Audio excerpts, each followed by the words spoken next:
Hi guys, we're back again today from church camp.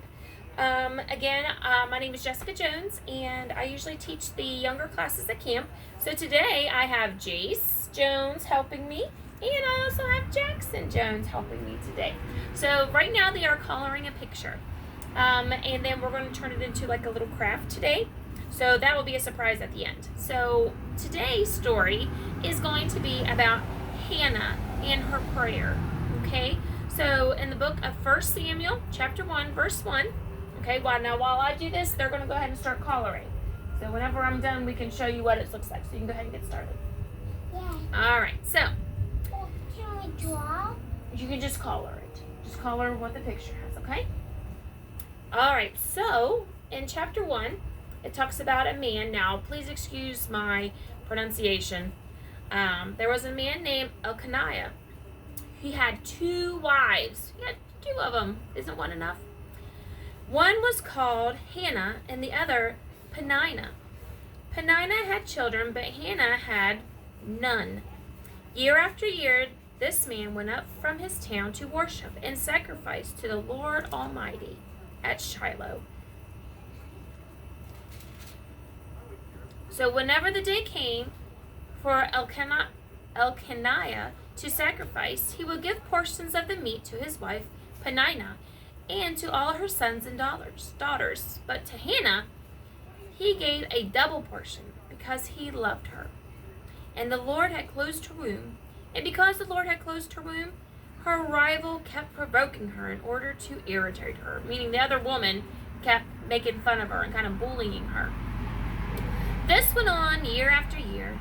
Whenever Hannah went up to the house of the Lord, her rival provoked her till she wept and would not eat. Elkanah, her husband, would say to her, "Hannah, why are you weeping? Why don't you eat? Why are you downhearted? Don't I mean more to you than 10 sons?" Once when they had finished eating and drinking in Shiloh, Hannah stood up. Now Eli the priest was sitting on a chair by the doorpost of the Lord's temple. In bitterness of soul, Hannah wept much and prayed to the Lord. And she made a vow, saying, "O Lord Almighty, if you will only look upon your servant's misery and remember me, and not forget your servant, but give her a son, then I will give him to the Lord for all the days of his life, and no razor will ever be used on his head." Do you know who she's talking about? As she kept on praying to the Lord, Eli observed her, meaning he kept looking at her and watching her. Hannah was praying in her heart, and her lips were moving, but her voice was not heard. Eli thought she was drunk and said to her, "How long will you keep on getting drunk? Get rid of your wine." Mama. "Not so, my lord," Hannah replied. "I am a woman who is deeply troubled. I have not been drinking wine or beer. I was pouring out my soul to the Lord. Do you not take your servant for a wicked woman? I have been praying here out of my great anguish and grief." Are you done? You almost done? No, I read it. It's okay. Keep trying. Keep But going. she's You're doing a good job. All right, we're going to get ready to wrap it up. Well, none was done. I know. Eli answered, "Go in peace, and may the God of Israel grant you what you have asked him." She said, "May your servant find favor in your eyes." Then she went her way and ate something, and her face was no longer downcast, no longer sad. Early the next morning, they arose and worshipped before the Lord, and then went back to their home. So Elkanah lay with Hannah his wife, and the Lord remembered her. So in the course of time, Hannah conceived and gave birth to a son. She named him Samuel, saying, "Because I asked the Lord for him." Okay, so that's what Hannah did. And so she prayed to the Lord. She prayed to God that he would hear her heart and her anguish and her misery that she was in.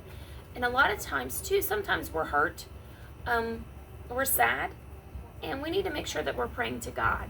Okay, so we're going to go ahead and look at these boys and see what they've done.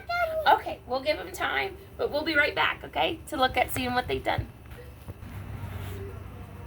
All right, so we got our picture. Here's our picture of Hannah. Now, right now, we're going to go ahead and take her mouth and we're going to insert it into slits that we have cut.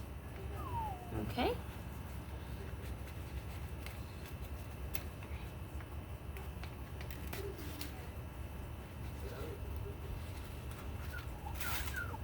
Okay, and Jace can go ahead and show you how it works.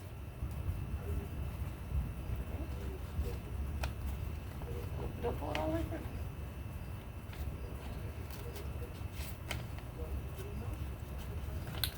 Let me fix it. Here, we'll try it again. I'll go ahead and show you.